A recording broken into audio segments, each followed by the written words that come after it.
కడప జిల్లా Pulivendula rural CI Venkataramana ఇళ్లలో ACB అధికారులు సోదాలు 2 రోజుల పాటు కొనసాగాయి. సోదాల్లో 6 లక్షల రూపాయల నగదు, బ్యాంకు లాకర్కి నంద్యాలలోని డూప్లెక్స్ ఇంటికి సంబంధించిన పత్రాలు, 200 గ్రాముల బంగారు ఆభరణాలు, కొన్ని విలువైన పత్రాలు, 54 మద్యం సీసాలను ఏసీబీ అధికారులు స్వాధీనం చేసుకున్నారు. సీఐ వెంకటరమణ ఇంటి నుంచి పత్రాలు తీసుకెళ్తున్న హోంగార్డ్ను అదుపులోకి తీసుకొని అతని వద్ద ఉన్న పత్రాలను స్వాధీనం చేసుకున్నారు. అనంతపురం జిల్లా కదిరిలో నివాసం ఉంటున్న సీఐ వెంకటరమణ తల్లిదండ్రుల ఇంటిలో కూడా సోదాలు చేశారు. లంచం తీసుకుంటూ పట్టుబడిన వెంకటరమణ ఎస్ఐ అనిల్ కుమార్లను అరెస్ట్ చేసి కర్నూలు ఏసీబీ కోర్టుకు తరలించామని ఏసీబీ డీఎస్పీ సీతారామరావు తెలిపారు.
హలో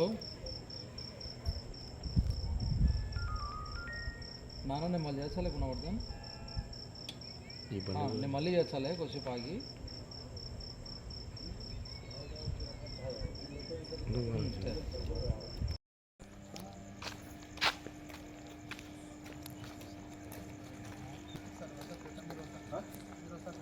ఎక్కడ